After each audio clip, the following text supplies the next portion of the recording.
देखिए आज की ताजा खबर।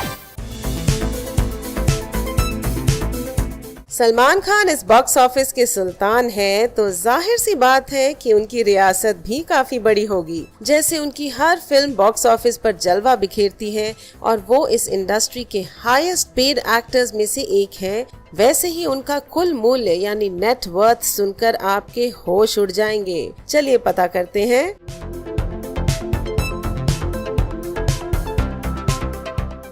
सलमान खान पूरे देश में सबसे जाने पहचाने हिंदी एक्टर हैं। यहाँ तक कि उन्हें अरब के देशों में भी काफी पसंद किया जाता है। इसीलिए कुल मिलाकर उनकी नेट वर्थ $210 मिलियन यानी 1480 करोड़ रुपए है।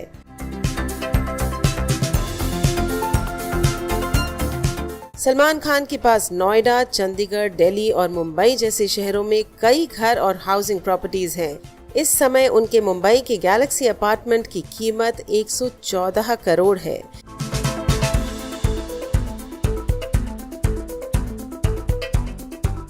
सलमान खान गाड़ियों के बड़े शौकीन हैं। ऐसे में उनकी कार कलेक्शन में मर्सिडीज, बेंटले, रोल्स रॉयस और ऑडी जैसी गाड़ियां मौजूद हैं, जिसकी कुल मिलाकर रकम 28 करोड़ रुपए है। क्यों लगाना जोर का झटका और भी जोर से? सलमान खान ये सब डिजर्व भी करते हैं, आखिर वो सुल्तान जो है। तो दोस्तों, आपकी इस बारे में क्या राय है, हमें बताइए और कमेंट करें। बाहुबली 2 की ग्रैंड सक्सेस के बाद हर किसी की नजर प्रभास की अगली फिल्म साहू पर टिकी हुई है। यूँ तो काफी सारी बॉलीवुड दीवास का नाम इस प्रोजेक्ट के लिए कंसिडर किया जा रहा था। कटरीना कैफ से लेकर श्रद्धा कपूर का नाम इस प्रोजेक्ट के लिए सामने आया, पर अब लगता है कि साहू के मेकर्स ने इस फिल्म की लीडिंग लेडी को चुन लिया है। सूत्रों के मुताबिक प्रभास ने कटरीना का नाम रिजेक्ट कर अपनी एलिस्ट गर्लफ्रेंड अनुष्का शेट्टी का नाम सजेस्ट किया है। जी हाँ, अफवाहों के मुताबिक इस फिल्म के मेकर्स को कटरीना और प्रभास की जोड़ी से ज्यादा प्रभास और अनुष्का शेट्टी की जोड़ी पर भरोसा है। और हो भी क्यों ना, बाहुबली 2 में इन दोनों की सिजलिंग केमिस्ट्री को देखकर अब हर कोई इस जोड़ी को फिर से बड़े पर्दे पर देखने की चाह रखता है। तो दोस्तों, आपकी इस बारे में क्या राय है? हमें अपना सुझाव बताएं और कमेंट करें। रीमा लागू अब हमारे बीच नहीं रही। इस बात को एक्सेप्ट करना जितना मुश्किल है, उतना ही मुश्किल है ये समझना कि उनके अंतिम संस्कार में बॉलीवुड की उपस्थिति इतनी शर्मनाक क्यों रही। सिवाय आमिर खान, काजोल और ऋषि कपूर के इस दिन कोई भी बॉलीवुड सेलिब्रिटी रीमा जी के अंतिम वक्त में नहीं दिखा। हालांकि संजय दत्त ने रीमा जी को याद करते हुए एक मैसेज तो भेज दिया, पर खुद इस दिन ना आ पाए। शायद इंडस्ट्री वाले कहेंगे कि इतने कम समय में अपने जरूरी काम छोड़कर वे नहीं आ पाए, पर किसी के अंतिम वक्त में उनके साथ रहने से भी ज्यादा जरूरी काम क्या हो सकता है। खैर, रीमा जी के इस अचानक देहांत से सोशल मीडिया पर मैसेजेस की बौछार आ गई, पर अफसोस इस दिन कोई भी इस बेहतरीन अदाकारा के अंतिम वक्त में उनके साथ नहीं दिखा। बॉलीवुड के रीमा जी के अंतिम संस्कार के वक्त इस शर्मनाक अनुपस्थिति के बारे में आपके क्या विचार हैं? हमें अपने सुझाव बताएं और कमेंट करें। द कपिल शर्मा शो में एक बार फिर से नई हलचल हुई है। आपको कपिल और सुनील की मिड ईयर फाइट तो याद ही होगी, जिसके चलते अली असगर, चंदन और सुनील ग्रोवर ने शो को क्विट कर दिया था। इन सभी के शो के जाने के बाद कपिल शर्मा शो में काफी दिक्कतें आईं, पर तभी से ही शो मेकर्स कुछ नए चेहरों की तलाश में जुट गए थे। उपासना सिंह को शो में वापस लाया गया और अब एक नया चेहरा आपके सामने शो में आने वाला है, सुप्रिया शुक्ला। जी हाँ, कुमकुम भाग्य से आपकी चहेती सरला। उनका किरदार कानपुर से मुंबई आई एक महिला का होगा। सुप्रिया ने टाइम्स ऑफ इंडिया को बताया कि पहले वो टीम को ज्वाइन करने में काफी नर्वस महसूस कर रही थी, पर कपिल की टीम ने उन्हें पूरा सपोर्ट किया। अब सुप्रिया आपको इस शो में कानपुरी फ्लेवर ऐड करते हुए दिखेंगी। हमें आशा है कि इस नई एंट्री से कपिल शर्मा के शो को नया ट्विस्ट मिलेगा और शो की रेटिंग्स भी बढ़ेंगी। जिस तरह से कपिल और सुनील के झगड़े ने एक बड़ा रूप लिया था, उसी तरह इस लड़ाई को हवा में उड़ जाने में ज्यादा वक्त नहीं लगा। एक समय ऐसा भी आया था जब कपिल का शो बंद होने की कगार पर आ गया था, पर लगता है एक बार फिर दर्शकों ने इस शो में दिलचस्पी दिखानी शुरू कर दी है। तभी तो द कपिल शर्मा शो ने इस हफ्ते टीआरपी रेस में वापसी करते हुए 13वीं पोजीशन हासिल कर ली है। कपिल और सुनील के फ्लाइट पर हुए झगड़े के बाद इस शो की टीआरपी घटते घटते 17वीं पोजीशन पर आ पहुंची थी, पर एक बार फिर ये शो टीआरपी रेस में वापस आ गया है। अब टॉप 10 में फिर से शामिल होने के लिए कपिल का शो बस 2 पैदान नीचे है।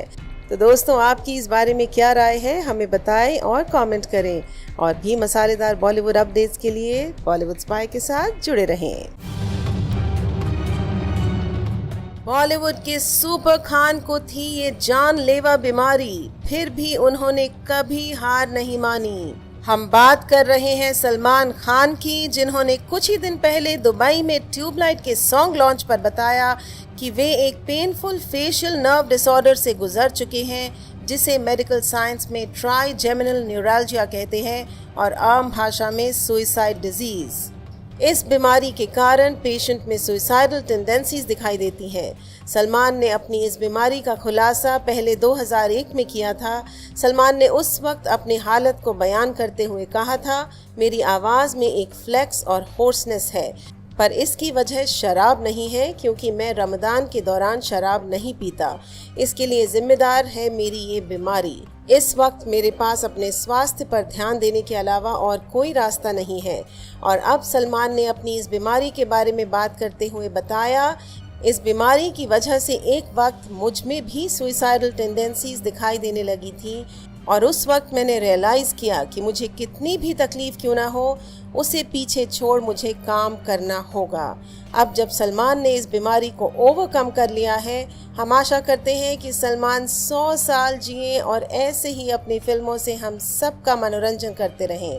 तो दोस्तों, आपकी इस बारे में क्या राय है, हमें बताएं और कमेंट करें। ट्यूबलाइट से रेडियो सॉन्ग एक के बाद एक इतिहास रचती जा रही है। 24 घंटे के अंदर इस गाने को 12 मिलियन व्यूज मिलने के बाद अब एक बार फिर इस पेपी फुट टैपिंग नंबर को मिले हैं रिकॉर्ड ब्रेकिंग व्यूज। जी हाँ, ट्यूबलाइट से इस पहले गाने को पिछले 2 दिनों में 15 मिलियन व्यूज मिले हैं। जब से ये गाना रिलीज हुआ है, तब से सलमान के फैन जैसे इस गाने पर जान छिड़कते नजर आ रहे हैं। और ऐसा हो भी क्यों ना, आखिर सलमान की सादगी भरी हंसी सबका दिल जीतने के लिए काफी है। ऊपर से प्रीतम की बेहतरीन कॉम्पोजिशन और रेमो डिसूजा की कोरियोग्राफी, आए हाय, आपको थिरकने पर मजबूर कर देगी। अगर आप अभी तक ये सोच रहे हैं कि सब इस गाने पर क्यों दीवानगी जता रहे हैं, तो जल्द ही जाइए और इस गाने का लुत्फ उठाइए और हमारे साथ आपका रेडियो सॉन्ग एक्सपीरियंस शेयर कीजिए। और भी ऐसी मसालेदार बॉलीवुड अपडेट्स के लिए सिर्फ और सिर्फ बॉलीवुड स्पाई के साथ बने रहें। अब ससुर जी अमिताभ बच्चन के नक्शे कदम पर चलेंगी बच्चन बहू ऐश्वर्या राय बच्चन। अब अमिताभ बच्चन की बजाय केबीसी को होस्ट करती दिखेंगी ऐश्वर्या। जी हाँ, इतने सालों से बखूबी कौन बनेगा करोड़पति को होस्ट करने के बाद अब इस शो के मेकर्स अमिताभ बच्चन को रिप्लेस करके अपकमिंग सीजन के लिए किसी फीमेल होस्ट को चाहते हैं। ऐसे में ऐश्वर्या राय बच्चन और माधुरी दीक्षित को अप्रोच किया गया है। हालांकि अभी तक इनकी तरफ से कोई कॉन्फर्मेशन नहीं आई है, पर इस शो की सिग्नेचर लॉक किया जाए फीमेल वॉइस में सुनना काफी दिलचस्प होगा। तो दोस्तों, केबीसी के इस नए होस्ट के बारे में आपकी क्या राय है, हमें अपने सुझाव बताएं और कमेंट करें। और भी मसालेदार बॉलीवुड अपडेट्स के लिए सिर्फ और सिर्फ बॉलीवुड स्पाई के साथ बने रहें। बाहुबली 2 ने कमाई और कामयाबी के सारे रिकॉर्ड्स तोड़ दिए। सिर्फ देश में ही नहीं बल्कि विदेश में भी। एक रीजनल फिल्म होने के बावजूद एस.एस. राजामौली के निर्देशन में बनी ये मैग्नम ओपस एक इंटरनेशनल ब्लॉकबस्टर बन गई। पर दुख की बात ये है कि ऐसी फिल्में चाहकर भी बॉलीवुड में नहीं बनाई जा सकती। ऐसा नहीं है कि बॉलीवुड में ऐसी बेहतरीन फिल्में बनाने वाले केपेबल डायरेक्टर्स या स्क्रिप्ट नहीं है, पर बॉलीवुड सुपरस्टार्स की हाई फीस डिमांड की वजह से ऐसी फिल्में बनने से रहीं। जी हाँ, अगर स्टेटिस्टिक्स की बात की जाए तो प्रभास ने इस फिल्म के लिए जितनी फीस ली है उससे कहीं ज़्यादा फीस हमारे बॉलीवुड सुपरस्टार्स 80 से 90 करोड़ लाइफ टाइम कलेक्शन वाली फिल्म्स के लिए हाँकते हैं।